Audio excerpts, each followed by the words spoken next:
கண்களை மூடி கர்த்தரை நோக்கி பார்ப்போம். எங்களை நேசிக்கிற எங்கள் மகா பரிசுத்தமுள்ள எங்கள் பரலோக பிதாவே, உம்முடைய பரிசுத்தமுள்ள நாமத்தை வாழ்த்தி ஸ்தோத்திரிக்கிறோம். கிருபை இரக்கமுள்ள தேவனே, ஸ்தோத்திரிக்கிறோம். தேவனே, இந்த நாளின் வேத ஆராய்ச்சி வகுப்புக்காக ஸ்தோத்திரம். வந்தவர்களுக்காக ஸ்தோத்திரம். இன்னும் வர வேண்டும் என்று எண்ணீரோலை அழைத்து வாங்க. இந்த நாளிலும் உடைய வார்த்தைகளை நாங்கள் தியானிக்கும் போது அது எங்கள் வாழ்க்கைக்கு பிரயோஜனமாக இருக்கட்டும். கற்றுக்கொள்ள உணர்வுதாங்க, வாழ கிருபை தாங்க. இயேசு கிறிஸ்துவின் இன்ப நாமத்தில் பிதாவே, ஆமென். கர்த்தருடைய பரிசுத்த நாமத்திற்கு மகிமை உண்டாகட்டும். எச்சரிக்கையாக இருங்கள் என்கிற தலைப்பின் கீழே நாம் கடந்த 23 வாரங்களாக தியானித்தோம். இந்த நாளிலே 24வது வாரமாக தியானிக்க போகிறோம். 2 தெசலோனிக்கேயர் 2வது அதிகாரம் 3வது வசனம். எவ்விதத்தினாலும் ஒருவனை உங்களை மோசை போக்காதபடிக்கு எச்சரிக்கையாய் இருங்கள். வேதம் என்ன சொல்கிறது? ஒருவனும் உங்களை மோசம் போக்காதபடிக்கு எச்சரிக்கையாய் இருங்கள் என்று எழுதியிருக்கிறது. இந்த உலகத்திலே வாழ்ந்து கொண்டிருக்கிற நாம் ஆண்டவருடைய வருகைக்காக எதிர்பார்த்து கொண்டிருக்கிறோம். ஆனால் வேதம் என்ன சொல்கிறது? ஒருவனும் உங்களை மோசம் போக்கி விடாதபடிக்கு எச்சரிக்கையாயிருங்கள். அப்படின்னா என்ன? நம்ம யார் வேணாலும் மோசம் போக்கிக்கலாம். விசேஷமாக சாத்தான் மோசம் போக்குகிறவன் என்று வெளிப்படுத்தின விசேஷத்தில் படித்தோம்.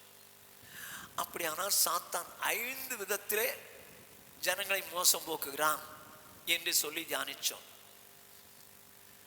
2வதாக தங்களை தாங்களே மோசம் போக்குறவளும் உண்டு என்று சொல்லி நாம் தியானித்தோம். விசேஷமாக கடந்த வாரத்திலே எபேசியருக்கு எழுதின நிருபம் 4வது அதிகாரம் 22வது 23வது 24வது வசனத்தை தியானித்தோம். அந்தபடி முந்தின நடக்கைக்குரிய மோசம் போக்கும் இச்சைகளாலே கெட்டுப்போகிற பழையவளே புதிதான ஆவி உள்ளவர்களாகி மெய்யான நீதியிலும் பரிசுத்தத்திலும் தேவனுடைய சாயலாக சிருஷ்டிக்கப்பட்ட புதிய மனுஷனை தரித்துக் கொள்ளுங்கள். கர்த்தருக்கு மகிமை உண்டாகட்டும். என்ன சொல்றது? முந்தின நடக்கைக்குரிய மோசம் போக்கும் இச்சைகளினாலே அப்படின்னு எழுதியிருக்கிறது. அப்படியானால் ஒரு மனிதன் தன்னை தானே எப்படி மோசம் போக்குகிறான்? பழைய நாட்களில் நடந்த அந்த பாவமான இச்சை தனக்குள் வரும்போது அவன் தன்னைத்தானே மோசம் போக்கி விடுகிறான். ரொம்ப ஜாக்கிரதையா இருக்கணும், ரொம்ப ஜாக்கிரதையா இருக்கணும். பழைய நாட்களின் பாவங்களை சாத்தான் தூண்டும் போது நாம் அவைகளை இயேசுவின் நாமத்தினாலே வசனத்தை வச்சு அதை விட்டணும். ஏன்னா புதிதான ஜீவன் உள்ளவர்களாய் நடந்து கொள்ளும்படிக்கு நாம் ஞானஸ்தானத்திலே அவரோடு அடக்கம் பண்ணப்பட்டோம். அப்போ ஞானஸ்தானம் பெற்ற போது பழைய மனுஷனை சாவடிச்ச நம்ம அடக்கம் பண்ணிட்டோம். அப்படி இருக்கும்போது அந்த பின்னான எண்ணங்களை நான் நீங்களும் சாத்தான் கொண்டு வருவான், தூண்டுவான். பழைய நாட்கள் பத்தியா, அந்த பழைய நாட்களின் பாவம் நம்மளை என்ன பண்ணுமா? மோசம் போக்கிவிடும். பழைய நாட்களின் நடக்கைகள் நம்மை மோசம் போக்கிவிடும். ஆகையினால பழைய நாட்களின் காரியங்கள் ஞாபகம் வரும்போது இயேசுவின் நாமத்தினாலே அதை சிறைப்படுத்த வேண்டும். ஏன்னா வேதம் என்ன சொல்லுது? பின்னானவர்களை மறந்து முன்னானவர்களை நாடி இலக்கை நோக்கி தொடரும். ஸோ பின்னானதெல்லாம் மறந்து தான் போகணும். ஆண்டவருடைய வருகைக்கு காத்திருக்கிற நானும் நீங்களும் பின்னானவர்களை மறந்து தான் போகணும். பழைய நாட்களின் பாவங்களை, அதாவது இஸ்ரவேல் ஜனங்கள் பழைய நாட்கள் எகிப்திலே சாப்பிட்ட மண், கொண்டிக்காய் நினைக்கிறோம், கீரை நினைக்கிறோம், இப்படியெல்லாம் நினச்சி அவங்க அழ ஆரம்பிச்சிட்டாங்க. கறி வேணும்னு அழ ஆரம்பிச்சிட்டாங்க. கடைசியில் அது நிமித்தமாக அவங்க செத்து போனாங்க. அதோடு மாத்திரமில்லை, அகோலாள் என்று சொல்லப்பட்ட சமாரியா எகிப்திலே தான் வேசித்தனம் பண்ணின நாட்களை நினைத்து, இப்ப இருக்கிறது கானான்ல, ஆனால் அவளோ இப்ப என்ன பண்றான்? எகிப்திலே வேசித்தனம் பண்ணினதை நினைத்து அதிலே அதிகரித்து போனாள். அருமையானவர்களே, லோத்தின் மனைவியை நினைத்து கொள்ளுங்கள் என்று வேதம் சொல்லுகிறது. ஓடிக்கிட்டே இரு, நிற்காத, திரும்பி பார்க்காத, மலைக்கு நேரே போ அப்படின்னு ஆண்டவர் சொல்றார். இவளோ பின்னிட்டு பார்த்து உப்பு தூணானாள். நீங்களோ நானோ பழைய நாட்களின் பாவங்களை சாத்தான் நமக்குடைய உள்ளத்திலே எண்ணத்தை கொண்டு வந்து அந்த காரியத்துக்கு போகும்படியாய் வாஞ்சிப்பான். நீங்களோ நானோ பின்னார்களை மறந்து முன்னார்களை நாடி ஓடணும். பழச மறந்துடணும். மறந்தா கூட சாத்தான பண்ணுவான், முன்னால் எப்படி பண்ண பத்தியா, அப்படி பண்ண பத்தியா அப்படின்னு சொல்லி பழைய நாட்களின் காரியங்களை ஞாபகப்படுத்துவான். எதுக்கு? அதில் நம்ம சிக்கி தேவனை விட்டு விலகுவதற்காக அப்படி பண்ணுவான். ஆனால் நீங்களோ நானோ பழைய பாவங்கள் வருகையில் அதை என்ன பண்ணணும்? இயேசு கிறிஸ்துவுக்குள்ளாக சிறைப்படுத்தலுள்ள இருக்க வேண்டும் என்று வாசித்தோம். இந்த நாளிலே தங்களை தாங்களே மோசம் போக்குவது எப்படி? ஆமோஸ் தீர்க்கதரிசியின் புஸ்தகம் 2வது அதிகாரம் 4வது வசனம். மேலும் யூதாவின் 3 பாதகங்களின் நிமித்தமும் 4 பாதகங்களின் நிமித்தமும் நான் அவர்கள் ஆக்கினையை திருப்ப மாட்டேன். அவர்கள் கர்த்தருடைய வேதத்தை வெறுத்து அவருடைய கட்டளைகளை கை கொள்ளாமல் தங்கள் பிதாக்கள் பின்பற்றின பொய்களினாலே மோசம் போனார்களே. என்னவா? அவர்கள் கர்த்தருடைய வேதத்தை வெறுத்து, ஃபர்ஸ்ட் பாயிண்ட், எப்படி மோசம் போக தங்களுடைய வாழ்க்கையில மோசம் போகிறார்கள் பாருங்க. கர்த்தருடைய வேதத்தை வெறுத்தார்கள். 2வது, அவருடைய கட்டளைகளை கை கொள்ளாமல் போனார்கள். 3வது, பிதாக்கள் பின்பற்றின பொய்களினால் மோசம் போனார்கள். பிதாக்கள் பின்பற்றின பொய் பேச்சினால் அல்ல. அதை நல்லா கவனிக்கணும் அந்த வார்த்தையை. பிதாக்கள் பின்பற்றின பொய்களினால் மோசம் போனார்கள். 3 காரியத்தில் தங்களை தாங்களே மோசம் போக்கி கொண்டார்கள். 1 என்னவா? கர்த்தருடைய வேதத்தை வெறுத்தார்கள். 2வது, அவருடைய கட்டளைகளை கை கொள்ளாமல் போனார்கள். 3வது, தங்கள் பிதாக்கள் பின்பற்றின பொய்களினாலே மோசம் போனார்கள். ரோமன் கத்தோலிக்க பைபிளில் இப்படி எழுதியிருக்கிறது: தங்கள் தந்தையார்கள் பின்பற்றிய பொய் தெய்வங்களை அவர்களை மோசம் போக்கிட்டு இருக்கு. அப்படின்னா அவருடைய பிதாக்கள் நம்பின பொய் தெய்வங்கள்னு எழுதியிருக்கிறது. இதில் பொய்னு அப்படின்னு இருக்குது, அதில் பொய் தெய்வங்கள்னு இருக்குது. அப்படின்னா பழைய ஏற்பாட்டு காலத்தில் அவர்களுடைய பிதாக்கள் பொய்யான தெய்வங்களெல்லாம் உண்டாக்க ஆரம்பிச்சிட்டாங்க இஸ்ரவேல் ஜனங்கள். அதனால மோசம் போனார்கள். சரி, இப்போ இந்த 3 காரியத்தையும் குறித்து நம்ம தியானிக்க போகிறோம். அதனால நம்ம மோசம் போயிடக்கூடாது. ஃபர்ஸ்ட் பாயிண்ட், கர்த்தருடைய வேதத்தை வெறுத்தார்கள். கர்த்தருடைய வேதத்தை வெறுத்தார்கள். அப்போ எப்போ மோசம் போறான்? தன்னைத்தானே மோசம் போய்க்கிறான் கர்த்தருடைய வேதத்தை வெறுப்பதினாலே. கவனமா கேட்டுங்க. கட்டளை கை கொள்ளாமல் போவது அடுத்தது. வேதத்தை வெறுப்பது அப்படின்னா என்ன? எப்ப வெறுப்பான்? சங்கீதம் 81:11-12. என் ஜனமோ என் சத்தத்துக்கு செவி கொடுக்கவில்லை, இஸ்ரவேல் என்னை விரும்பவில்லை. ஆகையால் அவர்களை அவர்கள் இருதயத்தின் கடினத்திற்கு விட்டுவிட்டேன், தங்கள் யோசனைகளின் படியே நடந்தார்கள். சொல்லிட்டு என் ஜனம் எனக்கு செவி கொடுத்து இஸ்ரவேல் என் வழிகளில் நடந்தால் நலமாயிருக்கும். இப்ப ஏன் அவங்க கர்த்தருடைய வேதத்தை வெறுத்தாங்க? ஏன் கர்த்தருடைய வேதத்தை வெறுத்தாங்க? கர்த்தரை விரும்பவில்லைங்க. கர்த்தரை விரும்பவில்லை, அதனாலே வேதத்தை வெறுத்தார்கள். அருமையானே, 3 பாயிண்ட் இருக்குது. என் ஜனங்கள் கர்த்தரை வெறுத்தார்கள், அவருடைய கட்டளைகளை கை கொள்ளவில்லை, பிதாக்கள் மோசம் போன பொய்யினாலே மோசம் போனார்கள். அப்படின்னா ஏன் கட்டளையை வெறுத்தாங்க? ஆண்டவர் மேல விருப்பம் இல்லைங்க, கர்த்தரை வெறுத்தாங்க. தேவன் மேல விருப்பமே இல்லை, அதனால வெறுத்துட்டாங்க. ஆனா கர்த்தர் என்ன சொல்றாரு? நீதிமொழிகளின் புஸ்தகம் 8வது அதிகாரம் 36வது வசனம். எனக்கு விரோதமாய் பாவம் செய்கிறவனோ தன் ஆத்துமாவை சேதப்படுத்துகிறான். என்னை வெறுக்கிறவர்கள் யாவரும் மரணத்தை விரும்புகிறவர்கள் என்று சொல்லுகிறது. என்னவா?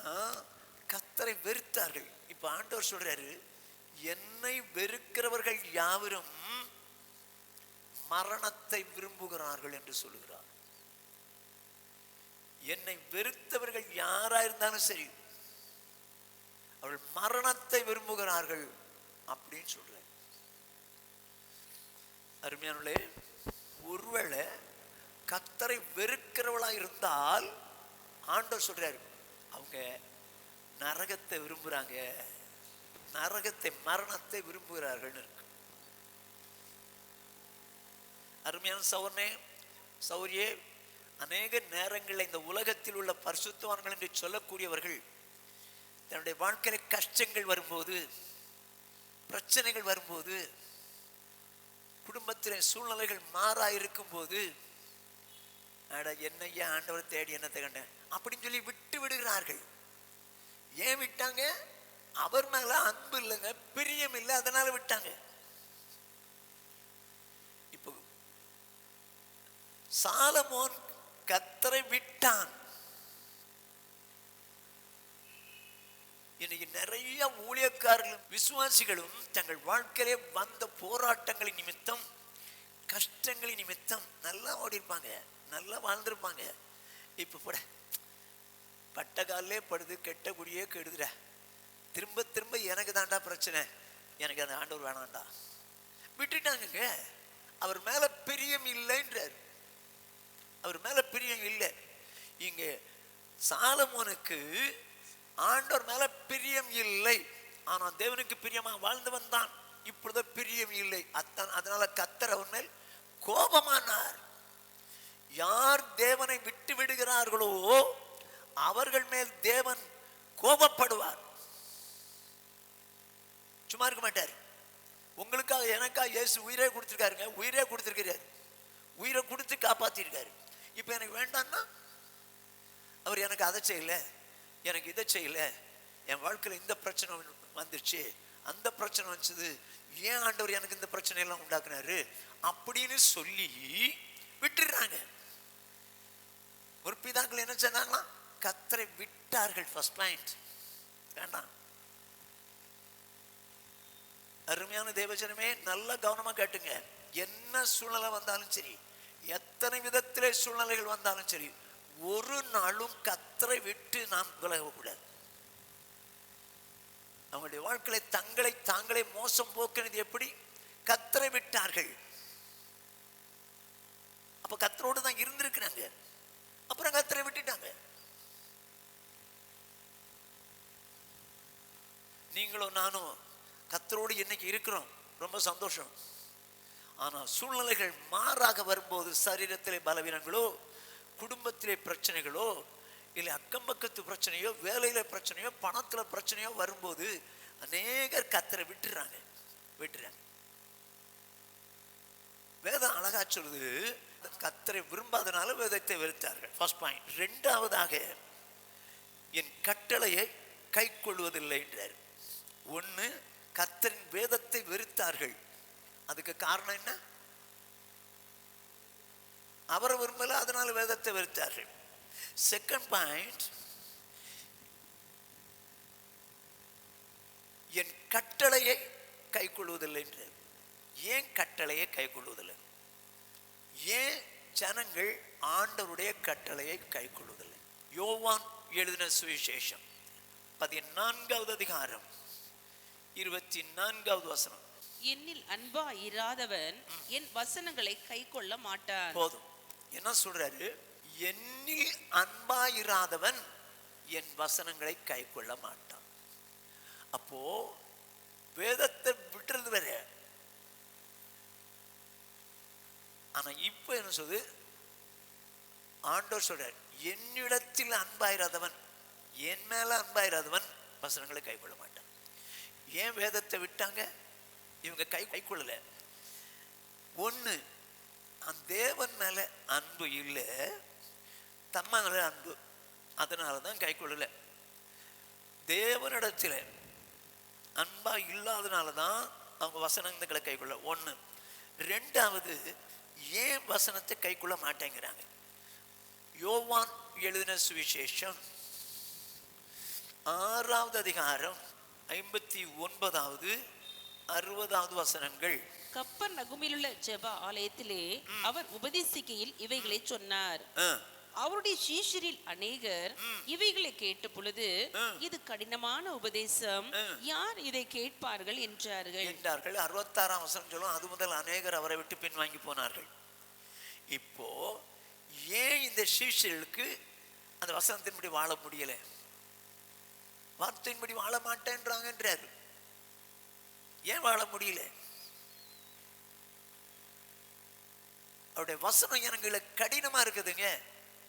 அப்படின்னா தேவனை விட தங்களை மேன்மை எண்ணும் போதுதான் கடினமா இருக்கு. எங்களுக்கு கஷ்டமா இருக்குது, அந்த வசனத்தின்படியெல்லாம் எங்களால் வாழ முடியாதுங்க, அந்த வசனம் எங்களுக்கு கஷ்டமா தெரியுதுங்க அப்படின்ற கஷ்டமே வரக்கூடாது. தேவன் மேல அன்பா இருந்தா வசனத்தின்படி வாழுவான். ஆனா கடினமான உபதேசம் சொல்லி வேத வசனத்தை அவங்க கை கொள்ள மாட்டேங்கிறாங்க. Second point. ஃபர்ஸ்ட் பாயிண்ட், தேவனிடம் அன்பு இல்லை. ரெண்டாவது, கடினமான உபதேசம் சொல்லி அவங்க வசனத்தின்படி வாழ மாட்டேங்கிறாங்க. மூன்றாவதாக, ஆதியாகமம் 3வது அதிகாரம் 1 முதல் 6. தேவனாகிய கர்த்தர் உண்டாக்கின சகல காட்டு ஜீவன்களை பார்க்கிலும் சர்ப்பமானது தந்திரம் உள்ளதா இருந்தது. அது ஸ்திரீயை நோக்கி, நீங்கள் தோட்டத்தில் உள்ள சகல விருட்சங்களின் கனியையும் புசிக்க வேண்டாம் என்று தேவன் சொன்னது உண்டோ என்றது. ஸ்திரீ சர்ப்பத்தை பார்த்து, நாங்கள் தோட்டத்தில் உள்ள விருட்சங்களின் கனிகளை புசிக்கலாம், ஆனாலும் தோட்டத்தின் நடுவில் இருக்கிற விருட்சத்தின் கனியை குறித்து தேவன் நீங்கள் சாகாதபடிக்கு அதை புசிக்கவும் அதை தொடவும் வேண்டாம் என்று சொன்னார் என்றாள். அப்பொழுது சர்ப்பம் ஸ்திரீயை நோக்கி, நீங்கள் சாகவே சாவதில்லை, நீங்கள் இதை புசிக்கும் நாளிலே உங்கள் கண்கள் திறக்கப்படும் என்றும் நீங்கள் நன்மை தீமை அறிந்து தேவர்களைப் போல் இருப்பீர்கள் என்றும் தேவன் அறிவார் என்றது. அப்பொழுது ஸ்திரீயானவள், அந்த விருட்சம் புசிப்புக்கு நல்லதும் பார்வைக்கு இன்பமும் புத்தியை தெளிவிக்கிறதற்கு இச்சிக்கப்படத்தக்க விருட்சமுமாய் இருக்கிறது என்று கண்டு அதன் கனியை பறித்து புசித்து தன் புருஷனுக்கும் கொடுத்தாள், அவனும் புசித்தான். அருமையானே, நல்ல கவனிச்சிங்க. ஏவாள் சொல்றா, அதை புசிக்க வேணாம், புசிக்கிற நாள்ல சாவிங்கன்னு சொல்றாரு. அவளுக்கு புரியுது, வசனம் தெரியுதா? தெரியுது. ஆனா ஏன் கீழ்ப்படியல? தேவனை விட தன்னை நேசிக்கிறாள். இதை புசிச்சா என் கண்ணு திறக்கும், ஆண்டவர் பொறுமாயிடும். தேவனை விட தன்னை நேசிக்கிறபடினாலே வசனத்தின்படி வாழ முடியல. இன்னைக்கு அநேக விசுவாசிகளோ ஊழியக்காரர்களோ ஏன் வசனங்களுக்கு கீழ்ப்படிய முடியல? தேவனை நேசிச்சால் வசனத்தின்படி வாழ்ந்துருவாங்க. தேவனை விட தங்களை நேசிக்கிறார்கள். ஆகையினால அவங்களுக்கு வசனத்தின்படி வாழ முடியல, வசனத்தின்படி வாழ முடியல. நல்லா கவனிச்சிங்க. வேதம் என்ன சொல்லுது? கர்த்தரின் வேதத்தை வெறுத்தார்கள். ஃபர்ஸ்ட் பாயிண்ட், எப்போ வெறுப்பாங்க? அவர் மேல அன்பு இல்லை, அதனால வெறுத்தாங்க. ரெண்டாவது, கர்த்தருடைய கட்டளைகளை கை கொள்ளாமல் போனார்கள். எப்படி தங்களை தாங்களே மோசப்படுத்தி கொண்டார்கள்? ஒன்று, கர்த்தருடைய கட்டளைகளை வெறுத்தார்கள். ஏன் வெறுத்தார்கள்? ஆண்டவர் மேல அன்பு இல்லை, வெறுத்தார்கள். ரெண்டாவதாக, அவருடைய கட்டளைகளை கை கொள்ளாமல் போனார்கள். கர்த்தரின் வேதத்தை வெறுத்தார்கள், இது கட்டளைகளை கை கொள்ளாமல் போன. ஏன் கை கொள்ளாமல் போனாங்க? தேவனிடத்தில் அன்பு இல்லை, அதனால கை கொள்ளவில்லை. ரெண்டாவதாக, கடினமான உபதேசமாய் இருந்தபடினாலே கை கொள்ளவில்லை. மூன்றாவதாக, தேவனை விட தன்னை நேசிக்கிறபடினாலே அவங்க அந்த வசனத்தின்படி வாழ மாட்டேங்கிறாங்க. தேவனை விட தன்னை நேசிக்கிறபடினாலே அந்த வசனத்தின்படி வாழ மாட்டேங்கிறாங்க. நான்காவதாக, ஆதியாகமம் 3வது அதிகாரம் 9 முதல் 12 வரைக்கும். அப்பொழுது தேவனாகிய கர்த்தர் ஆதாமை கூப்பிட்டு, நீ எங்கே இருக்கிறாய் என்றார். அதற்கு அவன், நான் தேவனுடைய சத்தத்தை தோட்டத்திலே கேட்டு நான் நிர்வாணியா இருப்பதினால் பயந்து ஒளித்து கொண்டேன் என்றான். அப்பொழுது அவர், நீ நிர்வாணி என்று உனக்கு அறிவித்தவன் யார்? புசிக்க வேண்டாம் என்று நான் உனக்கு விலக்கின விருட்சத்தின் கனியை புசித்தாயோ என்றார். அதற்கு ஆதாம், என்னுடனே இருக்கும்படி தேவரீர் தந்த ஸ்திரீயானவள் அவ்விருட்சத்தின் கனியை எனக்கு கொடுத்தாள், நான் புசித்தேன் என்றான். இப்ப ஏன் புசிச்சான்? தேவன் புசிக்க வேண்டான்னார். ஏன் புசிச்சான்? ஏவாள் தேவனை விட தன்னை நேசித்தனாலே வசனத்துக்கு கீழ்ப்படியல. இவனும் தேவனை விட ஏவாளை நேசித்தான், மற்றவங்களை நேசிச்சான், அதனால கீழ்ப்படிய முடியல. இன்னைக்கு அநேக பரிசுத்தவான்கள் வாழ்க்கையில எங்க அம்மான்னா எங்களுக்கு ரொம்ப பிரியம், என் புருஷன்னா ரொம்ப பிரியம், எங்க அப்பான்னா ரொம்ப பிரியம், ஆகையினால அவங்க சொன்னாதான் கேட்பேங்க. அவங்கள பிரியப்படுத்துறதுக்கு இவன் ஏவாளை பிரியப்படுத்தினானே தவிர தேவனை பிரியப்படுத்த வேண்டிய இந்த ஆதாம் தேவனை விட ஏவாளை பிரியப்படுத்தினான், மனைவியை பிரியப்படுத்தினான். இன்னைக்கு அநேக தேவனை விட அடுத்தவங்களை பிரியப்படுத்துறபடியினால்தான் வசனத்தின்படி வாழ முடியல, வசனத்தின்படி வாழ முடியல. 1 ராஜாக்களின் புஸ்தகம் 11வது அதிகாரம் 1வது 2வது வசனங்கள். ராஜாவாகிய சாலமோன் பார்வோனின் குமாரத்தியை நேசித்ததும் அல்லாமல் மோவாபியரும் அம்மோனியரும் ஏதோமியரும் சீதோனியரும் ஏத்தியரும் ஆகிய அந்நிய ஜாதியாரான அநேகம் ஸ்திரீகள் மேலும் ஆசை வைத்தான். கர்த்தர் இஸ்ரவேல் புத்திரரை நோக்கி, நல்லா கவனமா கேட்டுங்க, வேதம் சொல்றது. கர்த்தர் இஸ்ரவேல் புத்திரரை நோக்கி, நீங்கள் அவர்கள் அண்டைக்கும் அவர்கள் உங்கள் அண்டைக்கும் பிரவேசிக்கலாகாது. அவர்கள் நிச்சயமாய் தங்கள் தேவர்களை பின்பற்றும்படி உங்கள் இருதயத்தை சாய பண்ணுவார்கள் என்று சொல்லி இருந்தார். சாலமோன் அவர்கள் மேல் ஆசை வைத்து அவர்களோடு ஐக்கியமாய் இருந்தார். அருமையானவர்களே, நல்லா கவனிச்சுங்க. இப்படி சொல்லி இருந்தார். என்ன சொல்லி இருந்தாரு? அந்நிய ஜனங்களை வியாகம் பண்ணாதீங்க, உங்க இருதயத்தை வழிவிலக பண்ணுவாங்கன்னு சொல்லி இருந்தார். ஆனா ஏன் வசனத்தின்படி அவனால வாழ முடியல? அந்நிய பெண்கள் மேல ஆசை, அந்நிய பெண்கள் மேல ஆசை, தேவனை விட அந்த பெண்கள் மேல ஆசை, ஆசை வைத்தான் இருக்கு. தேவனை விட அந்த பெண்ணு மேல ஆசை, தேவனை விட புருஷன் மேல ஆசை, தேவனை விட மனைவி மேல ஆசை, அன்பு, தேவனை விட பெத்தவங்க மேல அன்பு. அதனால என்னால கீழ்ப்படிய முடியாதுங்க, அதனால என்னால கீழ்ப்படிய முடியாது. எங்க பெத்தவங்களை தந்ததே அவர் தான், மனைவியை தந்ததே அவர் தான், புருஷனை தந்ததே அவர் தான். ஆனா அவருக்காக தான் நான் வசந்தபடி வாழ முடியலங்க. என் புருஷன் இப்படி வேணான்றாருங்க, எங்க மாமியார் வேணான்றாங்க, எங்க மாமனார் வேண்டான்றாங்க, அதனால தான் என்னால வாழ முடியல.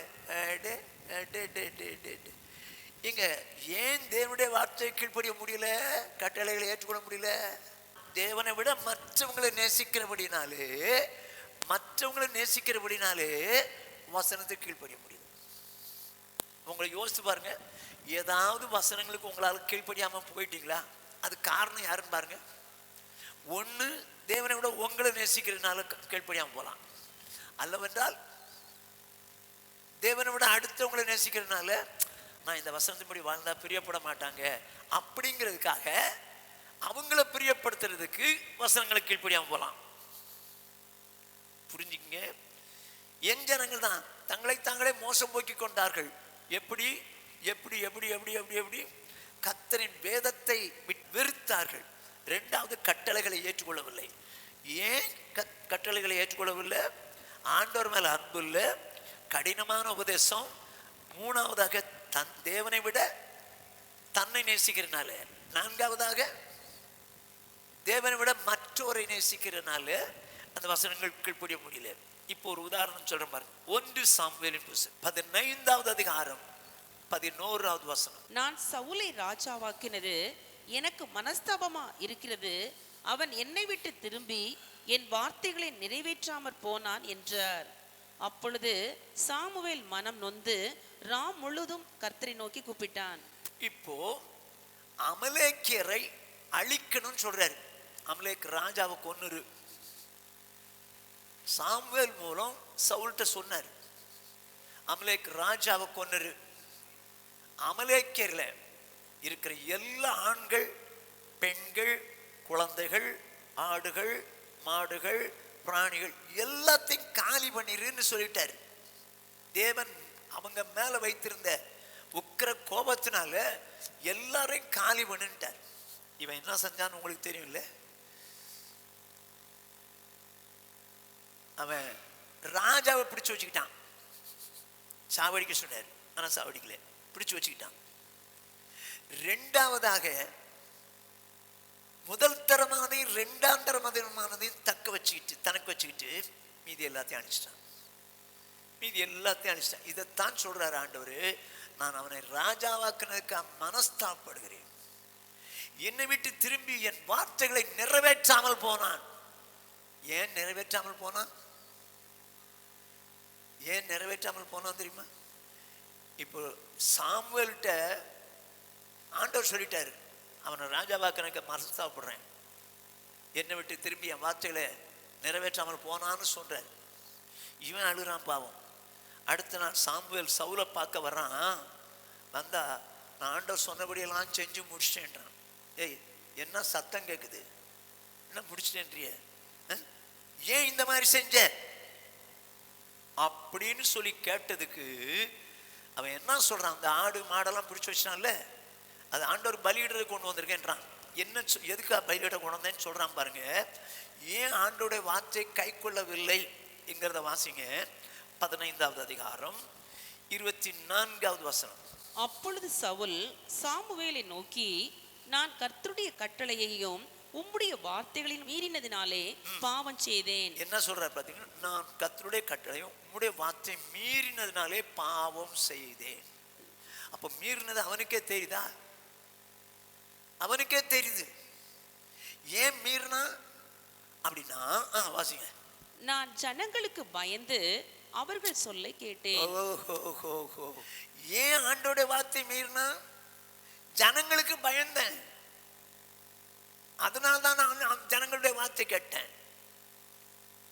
அதனாலதான் நான் வந்துட்டு என்ன பண்ணிட்டேன், இதெல்லாம் அழிக்கல. அருமையான சௌரனே சௌரிய நல்லா கவனமா கேட்டுக்கோ. யாருக்கு நீ தேவனை விட யாருக்கோ பயந்தேன்னு வச்சுக்கோ, ஒன்னால வசந்தம் இப்படி வாழ முடியாது. யாருக்கோ பயப்படுறேன்னு வச்சுக்கோ, உலகத்துல நிச்சயமா சொல்றேன், அப்படி மனுஷருக்கு பயப்படுகிறவர்கள் தேவனுடைய வார்த்தை கேட்க மாட்டாங்க, கீழ்ப்படிய மாட்டாங்க. ஒண்ணு கர்த்தருடைய வேதத்தை வெறுத்தாங்க, ரெண்டாவது கர்த்தருடைய கட்டளைகளை ஏற்றுக்கொள்ளவில்லை. சவுல் ஏன் வசனத்தை ஏத்துக்கல? ஜனங்களுக்கு பயந்தான். அருமையான சௌரியே, நீ யாருக்கோ பயந்தால் தேவனுடைய வார்த்தை நீ கைக்கொள்ள மாட்ட, கைக்கொள்ள மாட்ட. யாருக்கோ பயந்தா கைக்கொள்ள மாட்டாய். ஆண்டவர் சொன்னாரு, யாதொருவன் என்னிடத்தில் வந்து தகப்பனையாவது தாயையாவது மனைவியாவது பிள்ளையாவது சௌர்ணியாவது சௌரியாவது ஜீவனையாவது வெறுக்காவிட்டால் எனக்கு சீஷனா இருக்க மாட்டானார். ஆனா இன்னைக்கு தேவனை விட தகப்பனுக்கு பயப்படுற பிள்ளைகள் எத்தனை பேர்? புருஷனுக்கு பயப்படுறவங்க எத்தனை பேர்? மனைவிக்கு பயப்படுறவங்க எத்தனை பேர்? அதனால தாங்க நிறைய பேர் வசனத்தின்படி வாழ மாட்டேங்கிறாங்க. நான் இந்த வசனத்தின்படி வாழ்ந்தா எங்க வீட்டுல ஒத்துக்க மாட்டாங்க, அதனாலதான் என்னால வசனத்தின்படி வாழ முடியாது. அப்படியா? ஆண்டவர் வருத்தப்படுறாரு, இதனாலே தங்களை மோசம் போக்கிக் கொள்ளுகிறார்களே. ஐயோ, நான் சொன்ன வசனத்தை ஏற்றுக்கொள்ள முடியாமல் மோசம் போக்கிக் கொள்ளுகிறார்களே. ஜீசஸ், கர்த்தருடைய வார்த்தைகளை ஏற்றுக்கொள்ள முடியல. ஏன்? தேவனிடத்தில் அன்பு இல்லை. இரண்டாவதாக கடினமான உபதேசம் சொல்லி எண்ணிக்கிறாங்க. மூணாவதாக தேவனை விட தங்களை நேசிக்கிறாங்க. நான்காவதாக தேவனை விட மற்றோரை நேசிக்கிறாங்க. ஐந்தாவதாக யாருக்கோ பயப்படுறாங்க, தேவனை விட மற்றவங்களுக்கு பயப்படுறாங்க. இந்த பயத்தினாலதான் நிறைய பேர் வசந்தபடி வாழ மாட்டேங்கிறாங்க. ஆண்டவர் சொன்னாரு, மத்தேயு எழுதின சுவிசேஷம் 10வது அதிகாரம் 28வது வசனம். ஆத்துமாவை கொல்ல வல்லவர்களாயிராமல் சரீரத்தை மாத்திரம் கொல்லுகிறவர்களுக்கு நீங்கள் பயப்பட வேண்டாம். என்ன சொல்றாரு? ஆத்துமாவை கொல்ல வல்லவர்களாயிராமல் சரீரத்தை மாத்திரம் கொல்லுகிறவர்களுக்கு நீங்கள் பயப்பட வேண்டாம். ஆத்துமாவையும் சரீரத்தையும் நரகத்திலே அழிக்க வல்லவருக்கே பயப்படுங்கள். என்ன சொல்றாரு பாத்தீங்களா? அவங்களுக்கு ஏன் பயப்பட? வெறுமன சரீரத்தை தான் அழிக்க முடியும். சரீரத்தை அழிக்க வல்லவனுக்கு நீ பயப்படாத. அது உங்க அப்பாவா இருக்கலாம், இல்ல புருஷனா இருக்கலாம், இல்ல மனைவியா இருக்கலாம். அவன் சரீரத்தை தான் கொல்ல முடியும். அவனுக்கு நீ பயப்படாத. ஆத்மாவையும் சரீரத்தையும் நரகத்தில் போட வல்லவருக்கே பயப்படும். ஆனா எத்தனை பேர் தேவனுடைய வசனத்துக்கு கீழ்ப்படிய முடியல? ஏன்? யாருக்கோ பயம், யாருக்கோ பயம். பயத்தினாலதாங்க கீழ்ப்படிய முடியாம போயிட்டாங்க. உங்க வாழ்க்கையில் எதையாவது வசனம் கீழ்ப்படிய முடியாம இருக்கீங்களான்னு பாருங்க. எதனால கீழ்ப்படியல? ஒன்னு அன்பு இல்லையா தேவன் மேல? ரெண்டாவது அது கடினமான உபதேசம் நினைக்கிறீங்களா? இல்ல ஆண்டவரை விட உங்களை நேசிக்கிறனால அது கீழ்ப்படிய முடியலையா? இல்ல ஆண்டவரை விட மற்றவங்களை நேசிக்கிறேன் அதனால தான் எனக்கு கீழ்ப்பட முடியலன்றீங்களா? இல்ல தேவனை விட மனுஷனுக்கு பயப்படுறதுனால தான் கீழ்ப்படிய முடியலன்னு சொல்றீங்களா? அஞ்சுல ஏதாவது ஒண்ணுதான் இருக்கும். ஏன் வசந்து கீழ்ப்படிய முடியல? அவர்கள் தங்களை மோசம் போக்கி கொண்டார்கள்ங்க. ஒண்ணு, கர்த்தருடைய கட்டளைகளை வேதத்தை வெறுத்தார்கள். இரண்டாவது, கட்டளைகளை கை கொள்ளாமல் போனார்கள். மூன்றாவதாக ஆமோஸ் தீர்க்கதரிசியின் புஸ்தகத்தை வாசிப்போம். 2வது அதிகாரம் 4ஆம் வசனம். மேலும் யூதாவின் 3 பாதகங்களின் நிமித்தமும் 4 பாதகங்களின் நிமித்தமும் நான் அவர்கள் ஆக்கினையை திருப்ப மாட்டேன். அவர்கள் கர்த்தருடைய வேதத்தை வெறுத்து ஃபர்ஸ்ட் பாயிண்ட் இத பார்த்துட்டோம். அவருடைய கட்டளைகளை கை கொள்ளாமல் செகண்ட் பாயிண்ட். ஃபர்ஸ்ட் பாயிண்ட் ஏன் வெறுத்தாங்க? ஆண்டவரையே பிடிக்கலையே, அப்புறம் இப்படி வேதத்தின்படி வாழ்ந்துருவோம் அப்படின்னு கர்த்தரை விரும்பாதனால வேதத்தை வெறுத்தாங்க. இரண்டாவதாக அவருடைய கட்டளைகளை கை கொள்ளவில்லை. ஏன் கை கொள்ளல? 5 பாயிண்ட் பார்த்தோம். 5 பாயிண்ட். தேவன் மேல அன்பு இல்லை, அது கடினமான உபதேசம். இல்ல தேவனை விட என்ன நேசிக்கிறேன், தேவனை விட மற்றவங்களை நேசிக்கிறேன், இல்ல யாருக்கோ நான் பயப்படுறேன் அதனாலதான் முடியல அப்படின்னு சொல்றேன். சொல்லிட்டு தங்கள் பிதாக்கள் பின்பற்றின பொய்களினால் மோசம் போனார்களே. என்ன எழுதிருப்பாருங்க? தங்கள் பிதாக்கள் பின்பற்றின பொய்களினால் மோசம் போனார்கள். அது என்னங்க பொய்களினால்? அதான் சொன்னேன், ரோமன் கத்தோலிக்க பைபிள்ல பொய்யான தெய்வங்களினால் தங்களை மோசப்படுத்தி கொண்டார்கள். பொய்யான தெய்வங்கள், அவைகளை பின்பற்றி தங்களை மோசப்படுத்தி கொண்டார்கள். அருமையானவர்களே, நல்லா கவனிங்க. பிதாக்கள் பின்பற்றின பொய்யான தெய்வங்களை பின்பற்றி மோசம் போய் விட்டார்கள். அப்படின்னா பொய் பேசுறதை பற்றி இதில் சொல்லலை. பொய் பேசுறதை பற்றி சொல்லலை. பிதாக்கள் பின்பற்றின பொய் தெய்வத்தை பற்றி சொல்லு, பொய் தெய்வங்களை பற்றி சொல்லு. அப்படியானா அவங்க விக்கிரக ஆராதனை பண்ணினார்கள். யாரு? தங்கள் பிதாக்கள். அதை பின்பற்றி போனார்கள் என்று வேதம் சொல்லுது. மோசம் போயிட்டாங்க. விக்கிரக ஆராதனை பின்பற்றி தங்களை மோசம் பண்ணிட்டாங்க, மோசம் போயிட்டாங்க. இப்போ விக்கிரக ஆராதனை என்பது என்ன? நல்லா கவனமா கேட்டுங்க. இதனால மோசம் போயிட்டாங்க. பிதாக்கள் பின்பற்றின பொய்களினால் மோசம் போனார்கள். தங்களை தாங்களே மோசப்படுத்திக்கிட்டாங்க. பிதாக்கள் பின்பற்றின பொய் தெய்வங்களை பின்பற்றி மோசம் போயிட்டாங்க. அதாவது விக்கிரக ஆராதனை பண்ணி மோசம் போய்விட்டார்கள் என்று வேதம் சொல்லுகிறது. சரி, இப்போ விக்கிரக ஆராதனை என்பது என்ன, அதனால எப்படி ஜனங்கள் மோசம் போகிறார்கள் என்பதை குறித்து வேதத்திலிருந்து நாம் தியானிக்க போகிறோம். லேவியராகமம் 26வது அதிகாரம் 1வது வசனம். நீங்கள் உங்களுக்கு விக்கிரகங்களையோ சுரூபங்களையும் உண்டாக்காமலோ உங்களுக்கு சிலையை நிறுத்தாமலோ சித்திரம் தீர்ந்த கல்லை நமஸ்கரிக்கும் பொருட்டு உங்கள் தேசத்தில் வைக்காமலும் இருப்பீர்களாக. நான் உங்கள் தேவனாகிய கர்த்தர். என்ன சொல்றாரு? நான் உங்கள் தேவனாகிய கர்த்தர். நான் சொல்றேன், உங்களுக்கு விக்கிரகங்களை உண்டாக்காதீர்கள், சுரூபங்களை உண்டாக்காதீர்கள், உங்களுக்கு சிலையை நிறுத்தாதீர்கள், சித்திரம் தீர்த்த கல்லை நமஸ்கரிக்கும் பொருட்டு உங்கள் தேசத்திலே வைக்காமல் இருப்பீர்கள். விக்கிரகம், சுரூபம், சிலை, படம், இந்த நாளையும் வச்சு வணங்கக்கூடாது. விக்கிரகம்னா என்ன தெரியுங்களா? சுரூபம்னா அந்த வீடுகளில் மாடாக்குழின்னு சொல்லுவாங்க, அதில் சின்ன சின்னதாக வச்சுருப்பாங்க, அதுக்கு பேர் சுரூபம். விக்கிரகம் என்ன தெரியுமா? கொஞ்சம் பெருசு. இந்த மாதா சில வீட்டில் இருப்பாங்க, இயேசு சில வீட்டில் இருக்கும். இது என்னது? சுரூபம். சிலைன்னா காமராஜர் சிலை, அண்ணாத்திர சிலை அப்படின்னு சொல்லி பெரிய சிலையாக வச்சுருக்காங்களா, இதுதான் சிலை. இயேசுவை போல சிலை வச்சுருப்பாங்க, சிலை வச்சிருப்பாங்க, அதெல்லாம் தொட்டு கும்பிடுவாங்க அவங்க. அடுத்து சித்திரம் தீர்த்த கல்லை நமஸ்கரிக்கும் பொருட்டு அப்படின்னா கல்லில் படம் போடுறாங்க. கல்லில் படம் போடுறாங்க. நம்ம கல்லில் படம் போடுறது இல்லை, இயேசுவை பேப்பரில் படம் போட்டோம். பேப்பரில் இயேசு படம், அதை வீட்டில் போட்டு அந்த படத்தை வணங்கிட்டு போறவங்க எத்தனை பேரு? இயேசு படத்தை வீட்டில் போட்டு அதை வணங்கிட்டு போறவங்க எத்தனை பேரு? படம் வைக்காதன்றாரு.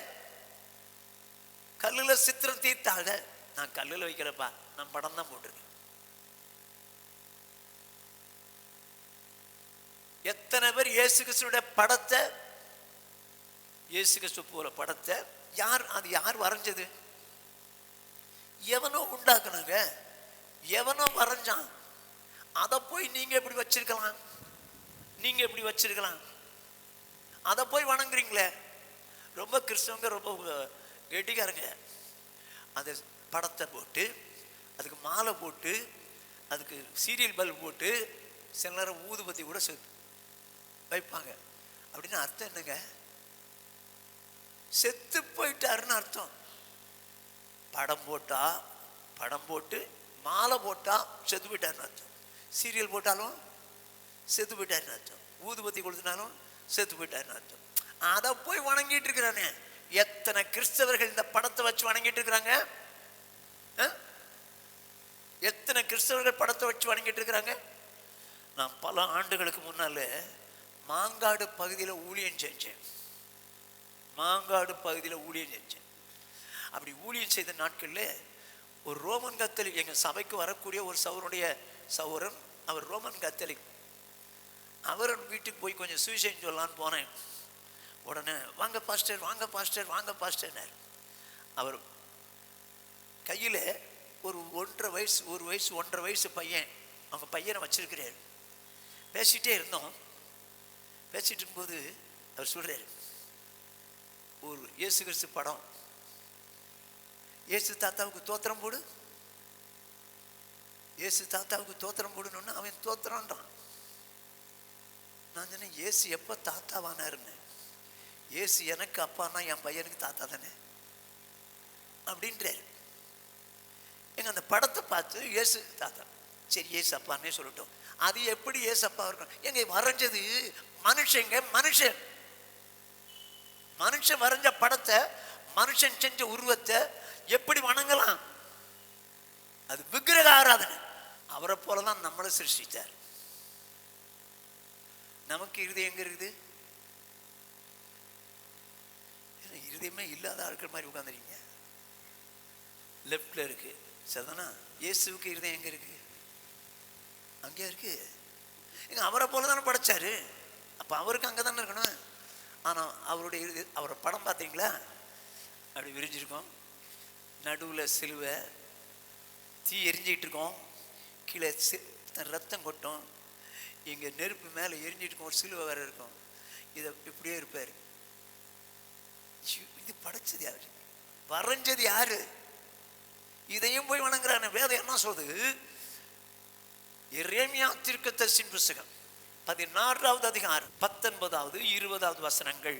என் பெலனும் என் கோட்டையும் நெருக்கப்படுகிற நாளில் என் அடைக்கலமுமாகிய கர்த்தாவே, புறஜாதிகள் பூமியின் கடையாந்திரத்திலிருந்து உம்மிடத்தில் வந்து மெய்யாகவே எங்கள் பிதாக்கள் பிரயோஜனம் இல்லாத பொய்யையும் மாயையும் கைப்பற்றினார்கள் என்பார்கள்.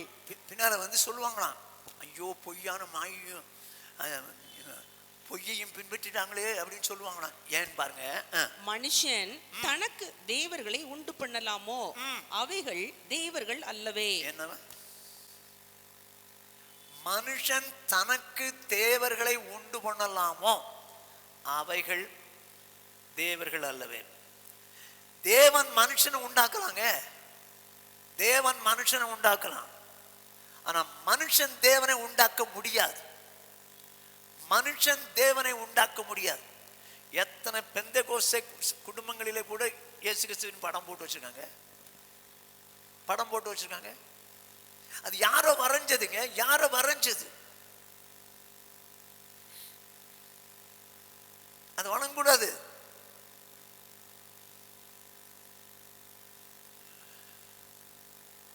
திருச்சியில் ஒரு பெரிய ஜவுளி கடை ஓனர்.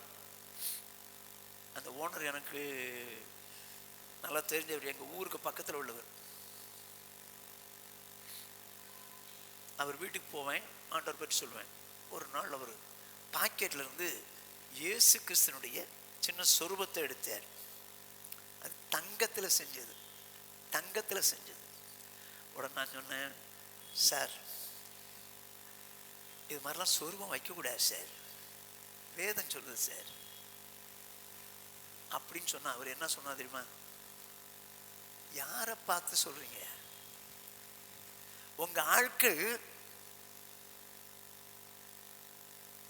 கருணாநிதி, அண்ணாதுரை, பெரியார், காமராஜர், எம்ஜிஆர் என்று சொல்லி படங்கள் போட்டிருக்காங்க ரோட்ல. அதுக்கு நடுவில் இயேசு படத்தையும் போட்டிருக்காங்க. 10 ரூபா கொடுத்து அதை வாங்கி போய் போட்டு வணங்குறான். நான் தங்கத்தில் வச்சுட்டு வணங்குறேன், இது என்ன தவறுன்றீங்களா அப்படின்ட்டு. நான் சொன்னேன், படம் போட்டாலும் தப்பு தான், தங்கத்தை செஞ்சாலும் தப்பு தான். யார் செஞ்சது? இது யாரோ செஞ்சாங்க. ஆண்டவர் எப்படி செய்ய முடியும் அப்படின்னு சொன்னேன். ஆனாலும் கேட்கலன்னு வச்சுங்க. நான் எதுக்கு சொல்ல வரேன்னு கேளுங்க. மனுஷன் தனக்கு தேவர்களை உண்டாக்கலாமா? உண்டு பண்ணினால் அது தேவர்கள் அல்லவே. தேவர்கள் அல்லவே, அது விக்கிரகம். ஓகே, ஸோ ஃபர்ஸ்ட் பாயிண்ட், இதெல்லாம் விக்கிரகம். இந்த சிலுவை கூட வைக்க கூடாதுங்க. சிலுவை கூட வைக்கக்கூடாது. இந்த 4ஆம் சிஎஸ்சியில் தான் இருந்தேன் 26 வயசு வரைக்கும். ஜெபம் பண்ணி முடிச்ச உடனே நெத்தியில 3 சிலுவை, நெஞ்சில 3 சிலுவை போடுவோம். ரோமன் கத்திலையும் போடுவாங்கன்னு நினைக்கிறேன். போடுவாங்க. ஏன் போட்டாங்க?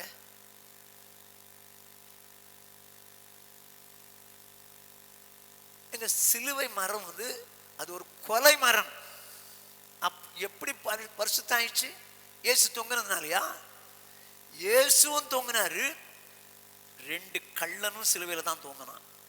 அப்போ இவங்க போட்டிருக்கிற சிலுவை இயேசு தொங்குன சிலுவையா, கள்ளன் தொங்குன சிலுவையா? எங்க சிலுவை போடக்கூடாதுங்க. நான் ஒருத்தர்கிட்ட பேசிக்கிட்டு இருந்தேன். ஒரு நாள் பேசிக்கிட்டு இருக்கும்போது அவர் கொட்டாய் வந்துருச்சு.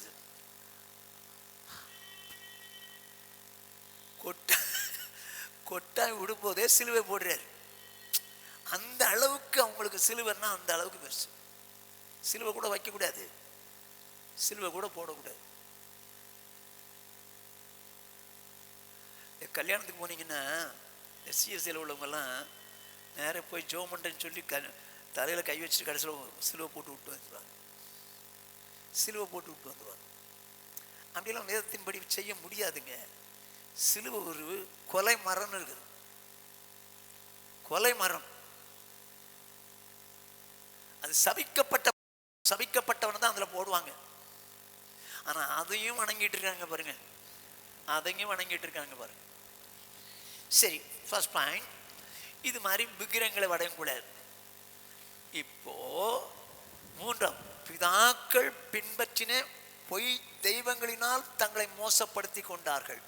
ஸோ விக்கிரகங்களை வைத்து வணங்கி தங்களை மோசப்படுத்தி கொண்டார்கள். சரிதானா? சரி, விக்கிரக ஆராதனை என்ன? அடுத்தது 1 சாமுவேலின் புஸ்தகம் 15வது அதிகாரம் 23வது வசனம். இரண்டகம் பண்ணுதல் பில்லி சூனிய பாவத்திற்கும் முரட்டாட்டம் பண்ணுதல் அவபக்திக்கும் விக்கிரக ஆராதனைக்கும் சரியா இருக்கிறது. இப்போ ராஜா ஆண்டவர் சொன்னதை செய்யல, சவுல் ஆண்டவர் சொன்னதை செய்யல. இப்போ சாமுவேல் என்ன சொல்றாரு? இரண்டகம் பண்ணுதல் பில்லி சூனிய பாவத்திற்கும் முரட்டாட்டம் பண்ணுதல் அவபக்திக்கும் விக்கிரக ஆராதனைக்கும் சரி. முரட்டாட்டம் பண்றேன்னு என்னங்க? நான் அப்படிலாம் வசந்தபடி வாழ முடியாதுங்க, நான் அந்த மாதிரிலாம் வசந்தபடி வாழ முடியாதுன்னு முரட்டாட்டம் பண்றாங்க பார்த்தீங்களா? அது என்னவா? விக்கிரக ஆராதனைக்கு சரி அப்படின்னு இருக்கு. ரோமன் கத்தோலிக்க பைபிள்ல என்ன இருக்கு தெரியுமா? கீழ்ப்படியாமை சிலை வழிபாட்டுகளுக்கு சமம்னு இருக்கு. கீழ்ப்படியாமை சிலை வழிபாட்டுக்கு சமம் அப்படின்னு இருக்கு. அப்போ முரட்டாட்டம் பண்ணக்கூடாது. வசந்தபடி வாழ மாட்டேன்னு சொன்னா என்ன அர்த்தம் தெரியுமா? என்ன அர்த்தம்? விக்கிரக ஆராதனை பண்றீங்கன்னு அர்த்தம். விக்கிரக ஆராதனைக்கு சமம்னு இருக்கு. இந்த வசந்தபடியெல்லாம் என்னால் வாழ முடியாதுங்க, நான் வாழ மாட்டேன் அப்படி முரட்டாட்டம் பண்றீங்களா? சொன்னவர் ஆண்டவர். ஆனா நீங்க வசந்தபடி வாழ மாட்டேன்னு முரட்டாட்டம் பண்ணீங்கன்னா அது விக்கிரக ஆராதனைக்கு சமம்னு இருக்கு. யோசிச்சு பாருங்க, எந்த வசனத்தையாவது நான் செய்ய மாட்டேன்னு முரட்டாட்டம் பண்றீங்களான்னு பாருங்க. என்னால முடியாது, நான் செய்ய மாட்டேன் அப்படின்னு முரட்டாட்டம் பண்றீங்களான்னு பாருங்க. விக்கிரக ஆராதனை பண்றீங்கன்னு அர்த்தம். நான் சொல்லலப்பா, வேதம் சொன்னதை சொல்றேன். ஃபர்ஸ்ட் பாயிண்ட், படம், சுரூபம், சிலை, இது விக்கிரகம், இதெல்லாம் வச்சு வணங்கக்கூடாது, இது விக்கிரக ஆராதனை.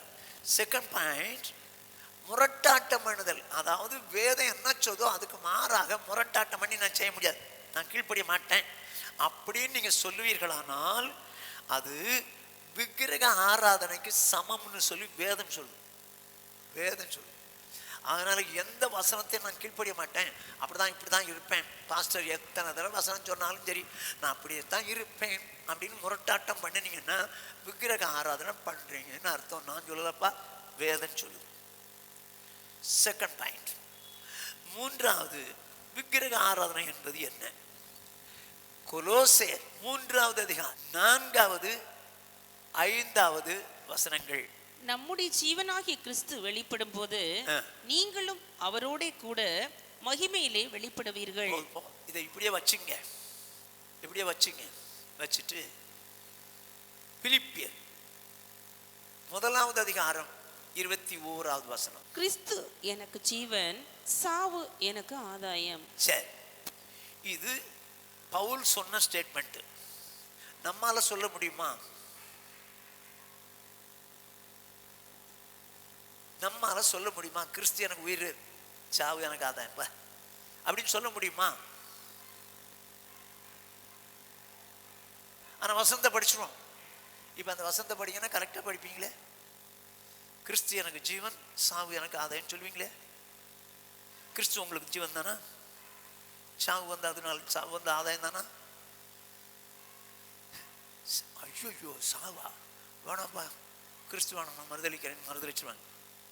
ஆனால் இப்பொழுது கொலோசை 3வது அதிகாரம் 4வது வசனம், நம்முடைய ஜீவனாகிய கிறிஸ்து வெளிப்படும் போது நீங்களும் அவரோட கூட மகிமையிலே வெளிப்படுவீர்கள். சரி, இப்ப இயேசு வரப்போறாரா? வரப்போறார். வரும்போது என்ன நடக்குமா?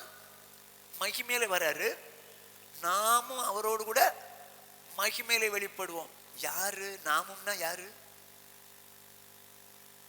யாரு இயேசுவை ஜீவன் என்று சொல்லுகிறார்களோ அது என்ன? நம்முடைய ஜீவனாகிய கிறிஸ்து வெளிப்படும் போது இயேசு எனக்கு உயிர் அப்படின்னு யார் சொல்றாங்களோ அவங்க தான் மகிமையில வெளிப்படுவார். அவங்க தான் மகிமையில வெளிப்படுவார். இப்போ நான் உங்களை சொன்னா சொல்லுவீங்க பாருங்களேன். உங்களை சொன்னா சொல்லுவீங்க, ஏசு உங்களுக்கு உயிர் தானே? ஐயோ, வாயே திறக்க மாட்டேங்கிறீங்களா? ஏசு உயிர் தானே? ஆனா மகிமை மட்டும், நான் மகிமை அடைஞ்சிடணும், அதுல மட்டும் மறந்துடணும். ஏங்க, ஏசு உயிர்னு சொன்னா தாங்க மகிமை அடைய முடியும். நீங்க மகிமை அடையணும்னா இயேசு எனக்கு உயிர்னு சொல்லணும். சரி, அப்படி இயேசுவை உயிராய் நேசிக்கிறவன், உயிராய் எண்ணுகிறவன் எப்படி இருக்கணும்னு சொல்லி அடுத்த வசனம் சொல்லுது பாருங்க. ஆகையால் அப்படின்னா இயேசு மகிமையில வெளிப்பட போறார், நாம மகிமையில வெளிப்பட போறோம். ஆகையினால் விபச்சாரம், அசுத்தம், மோகம், துர்இச்சை, விக்கிரக ஆராதனையான பொருளாசை ஆகிய இவைகளை பூமியில் உண்டு பண்ணுகிற உங்கள் அவயவங்களை அழித்து போடுங்கள். ஓகே, இப்போ மகிமையில கடந்து போகிற காரியத்தை வச்சு இங்கே அடுத்த வசனத்தை ஜாயின் பண்றார். மகிமை, அவர் மகிமையில வரப்போறார், என் உயிர் அவரு, நானும் மகிமை அடைவேன். அப்படி நினைக்கிறவங்க என்ன செய்யணுமா? விபச்சாரத்தை உண்டு பண்ணுகிற அவயவங்களை அழிச்சிடணுமா? விபச்சாரம் பண்ணணும்னு ஆசைப்படுகிற வாஞ்சிக்கிற அவயத்தை அழிச்சிடணுமா? இவைகளை உண்டு பண்ணுகிற அவயங்கள் தான் இருக்குது. அசுத்தத்தை உண்டு பண்ணுகிற அவயத்தை அழிச்சிடணும். ஆண் புணர்ச்சி, சுய புணர்ச்சி, இதெல்லாம் அசுத்தம். மோகத்தை உண்டு பண்ணுகிற அவயவம், டிவியில இதுதான் எனக்கு அந்த சினிமா நான் ரொம்ப பிடிக்குங்க, அதுல ஒரு மோகங்க, ஐயோ கண்ணை புடுங்கு. துர்இச்சை, அசுத்தமான இச்சை, இதையெல்லாம் உண்டு பண்ணுகிற உன் அவயத்தை அழிச்சிருந்தது சொல்லிட்டு கடைசியில் ஒரு வார்த்தை சொல்லுது, விக்கிரக ஆராதனையான பொருள் ஆசை உண்டு பண்ணுகிற உங்களை அவயங்களை அழித்து போடும். இப்போ இதை எடுத்துருங்க, விக்கிரக ஆராதனையானன்னு போட்டிருக்குது, அதை எடுத்துருங்க. விபச்சாரத்தை உண்டு பண்ணுகிற அவயத்தை அழிச்சிரு, அசுத்தத்தை உண்டு பண்ணுகிற அவயத்தை அழிச்சது, மோகத்தை உண்டு பண்ணுகிற அவயத்தை அழிச்சிரு, துர்இச்சை உண்டு பண்ணுகிற இவைகளை பூமியில் உண்டு பண்ணுகிற அவயங்களை அழிச்சிரு. அதே மாதிரி பொருளாசையை உண்டு அப்படின்னு சொன்னிருந்தா பிரச்சனையே இல்லைங்க. ஆனால் இதில் என்ன சொல்லின்னு பாருங்க, பைபிள் நீங்களே படிங்க. பொருள் ஆசையை உண்டு பண்ணுகிற அப்படின்னு போட்டிருந்தா பிரச்சனையே கிடையாது. விக்கிரக ஆராதனையான பொருள் ஆசை உண்டு பண்ணுகிற உங்கள் அவயவம் இருக்கு. அப்போ எந்த சகோதரனுக்கோ சகோதரிக்கோ பொருளுக்கு மேல அவயவம் ஆசைப்பட்டால் அதுக்கு பேர் என்ன? நானா சொன்னேன்? வசனம் தானே சொல்லுது, வசனம் தானே சொல்லுது. அது விக்கிரக ஆராதனை. இன்னைக்கு பெந்தேகோஸ்தே பாஸ்டர்ஸும் மோதிரம் போட்டுக்கிறாங்க, பிரேஸ்லெட் போட்டுக்கிறாங்க, மைனர் செயின் போட்டுக்கிறாங்க. சிஸ்டர்ஸும் அப்படி தான் பண்ணுறாங்க. இந்த யூடியூப்ல வர்றவங்களாம் ஜிங்கு ஜிகு ஜிகு ஜிகுங்கும் போது எல்லாம் கையிலையும் காலையும் ஓட்டு எல்லாத்தையும் ஆட்டம் தாங்க. ஏங்க, அவங்க விக்கிரக ஆராதனை பண்ணுகிறார்களும் புரியல. விக்கிரக ஆராதனைக்காரங்க நான் சொல்லலையா, விக்கிரக ஆராதனையான பொருள் ஆசை உண்டு பண்ணுகிற உங்கள் அவயம். அப்போ உங்கள் அவயத்தில் பொருளுக்கு மேல ஆசைப்பட்டால், உங்கள் அவயம் பொருளுக்கு மேல ஆசைப்பட்டால் அதுக்கு பேர் என்ன? வாட்சுக்கு ஆசைப்படுது, நல்லது, டைம் பார்த்துக்கலாம். என்ன சொல்றீங்க? ஏன் வளையலுக்கு ஆசை? ஏங்க, ஒரு பாஸ்டர் வந்து ஒரு சபையில் வந்து பிரசங்கம் பண்ணாராம். ஒரு மோதிரம் போட்டுருக்காரு. ஆனால் மோதிரம் போட்டவர் விசுவாசத்தை குறித்து ஸ்ட்ராங்காக பேசியிருக்காரு. நம்ம எப்படி கர்த்தரை விசுவாசிக்கணும், அப்படி பண்ணணும், இப்படி பண்ணணும்னு சொல்லி நல்லா சொல்லிவிட்டு அவங்கள ரொம்ப என்கரேஜ் பண்ணிட்டார். அதில் ஒருத்தன் முடிஞ்ச உடனே ஓடி வந்து, ஐயா விசுவாசத்தை குறித்து ரொம்ப நல்லா சொன்னீங்க, நீங்கள் ஏன் மோதிரம் போட்டுறீங்க அப்படின்னு கேட்டாங்க. அது சொன்னாராம், என் பாக்கெட்டில் இந்த பணத்தை பர்ஸை எவனாவது அடிச்சிட்டான்னா இந்த மோதிரத்தை அடகு வச்சாவது போயிடுவேன் இல்லை. என்ன விசுவாசம்? என்னங்க விசுவாசம் அது? ஆமா, நீங்க எதுக்கு போடுறீங்க? நீங்க கையில ஏன் போடுறீங்க? காதல ஏன் போடுறீங்க? கழுத்துல ஏன் போடுறீங்க? விசுவாசம் பெருசா போச்சோ? தேவைப்படும் போது அடை வச்சுக்கலாம்னா அது அக்கிரமம்னு தெரியுமா உங்களுக்கு? எங்க இது விக்கிரக ஆராதனையான பொருளாசை. நான் சொல்லல்வா, இது நிமித்தம் கீழ்ப்படியாத பிள்ளைகள் மேல் கோபாக்கனை வரும்னு அடுத்த வசனம் சொல்லும் பாருங்க. இப்ப அதே நாங்க ஓரியன்டா இன்னொரு வசனம் சொல்றேன். எபேசியர் 5வது அதிகாரம் 5ஆம் வசனம்.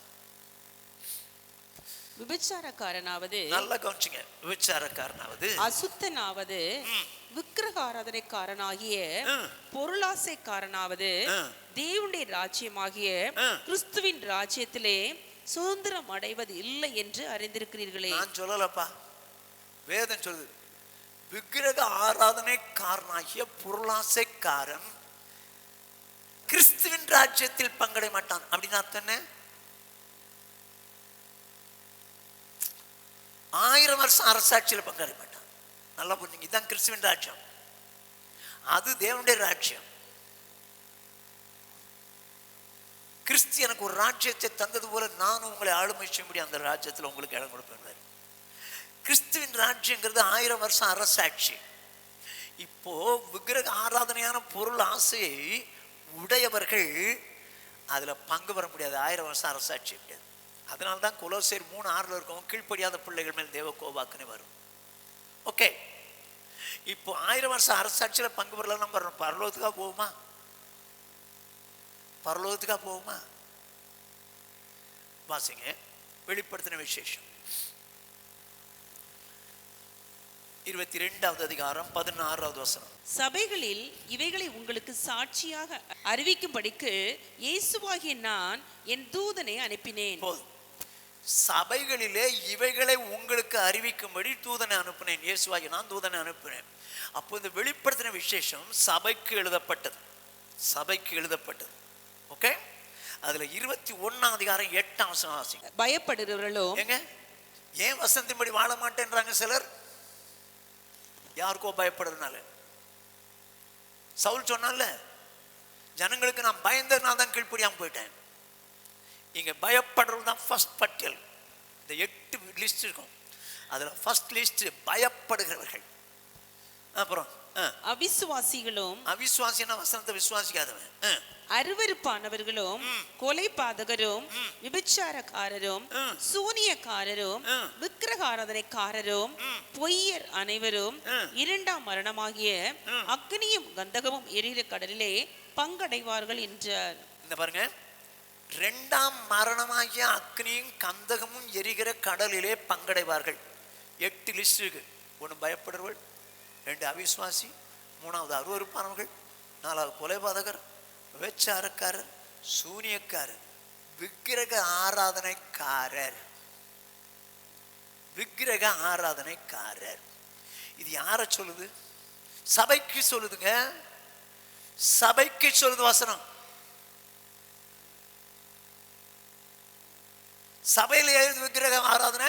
விக்கிரக ஆராதனை பொருளாசை குறித்து சொல்லுது.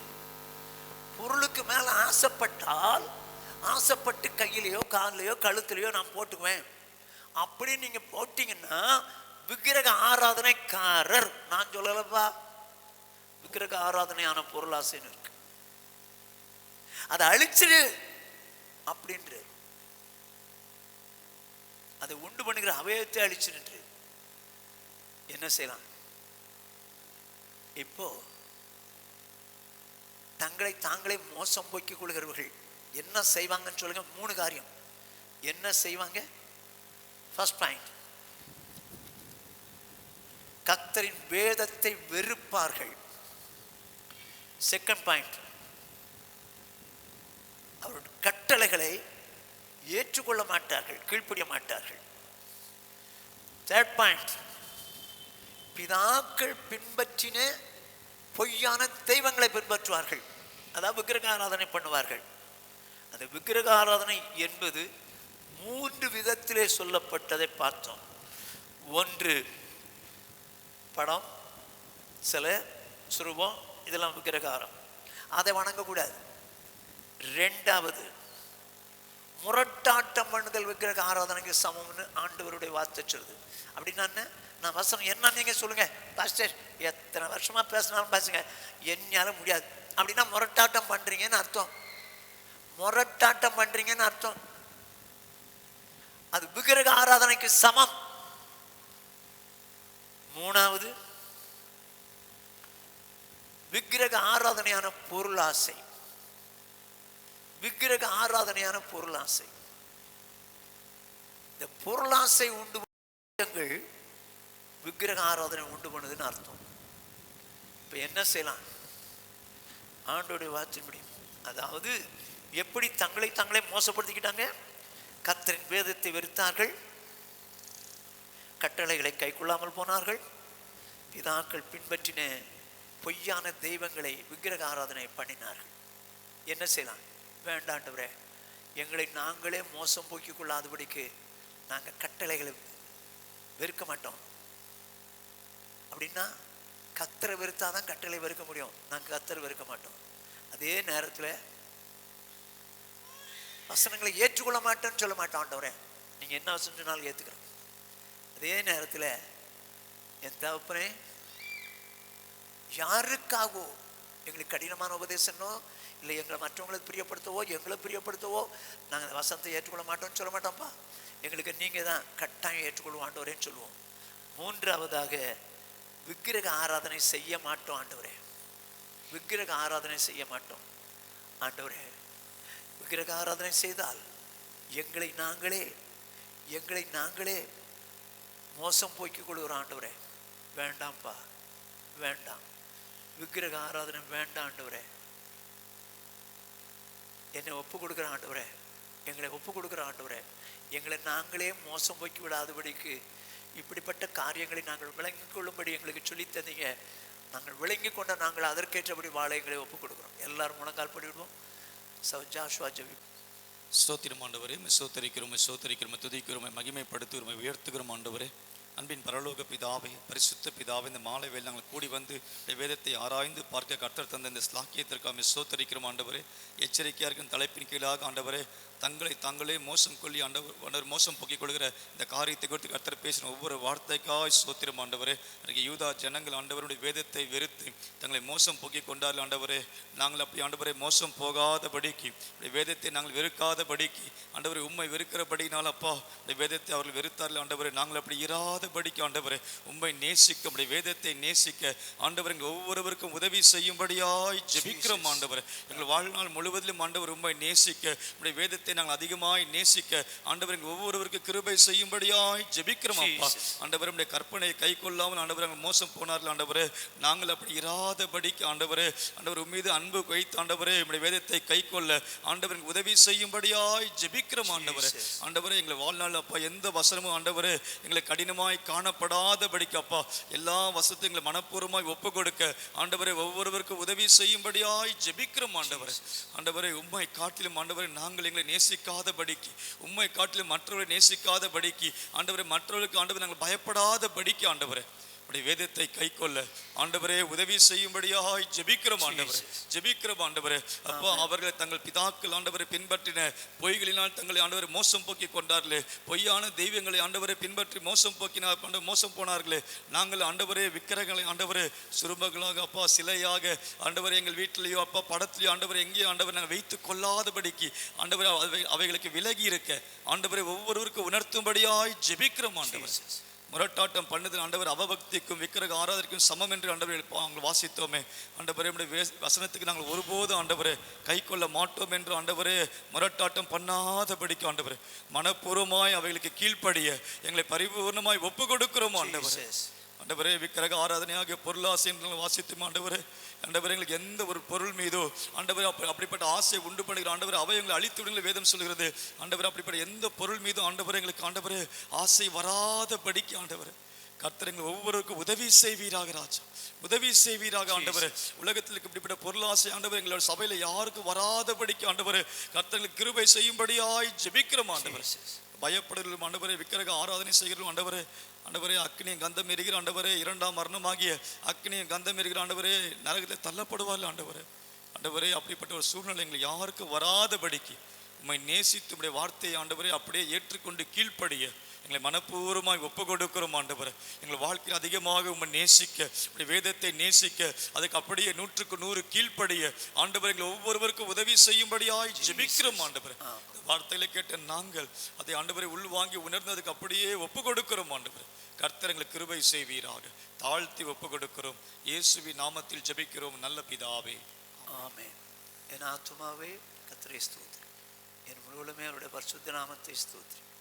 என் ஆத்துமாவே கர்த்தரை ஸ்தோத்திரி, அவர் செய்த சகல உபகாரங்களையும் மறவாதே. ஆமென்.